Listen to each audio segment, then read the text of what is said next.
We are really lucky today. We have some time thanks to the cold weather. So we can answer some questions about the myths, science, and sacred accounts course that I've finished for Let's Do School.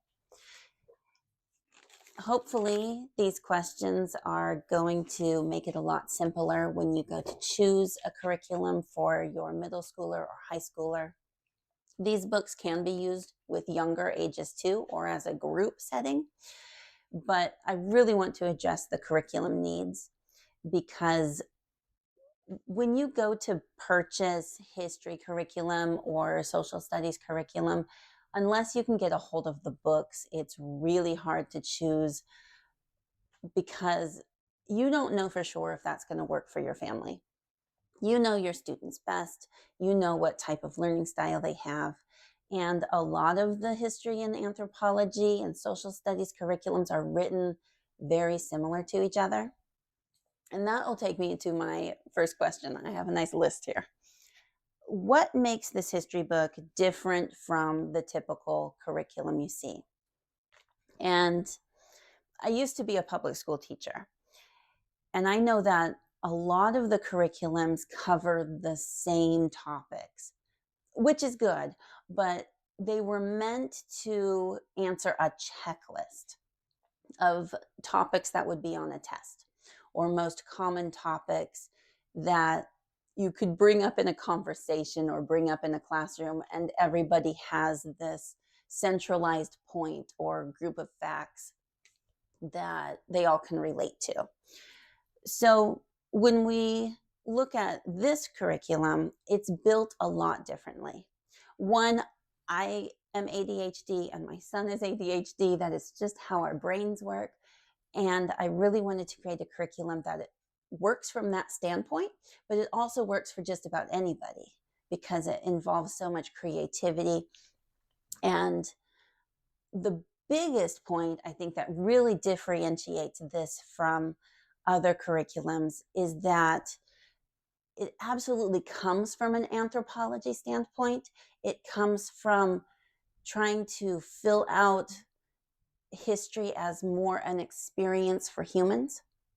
It's not a list of, here's the dates that these wars happened, here's the names of the generals, here's the culture, and just give those basic universal facts that most people learn. I really try to dive into what the people were thinking. How did the events around them and even the landscape around them form their identity? Because their choices, based on where they lived and the experiences they had, has cascaded through time to where we are now. And that is just a really powerful way to look at things. So, yes, this book, especially, this is the first in a series that I'm writing.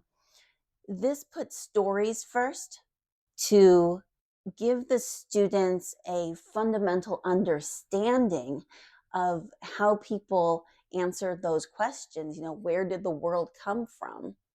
Where did people come from? What role do animals have in their lives? And on the surface, that can sound rather shallow, but it's actually amazingly important. And it shows their creativity and their inventiveness. And they had such similarities in some stories and such glaring differences in others. And it's absolutely fascinating. The students have lessons and questions and critical thinking and projects that get them to do their own thinking. They have to interpret in a way that relates to their own lives, their own perspectives, their own experiences.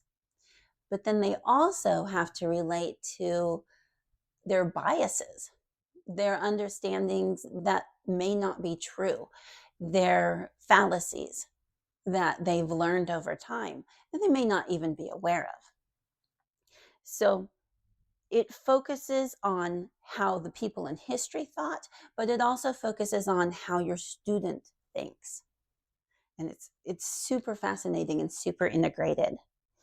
Um, it combines imagination and critical thinking, geography, writing, Just about anything you can think of can be integrated into the history. And this tries to cover a whole lot of that.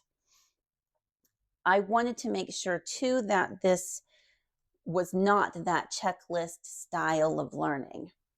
I wanted to make sure that this was going to be slower learning. It's going to be deeper learning.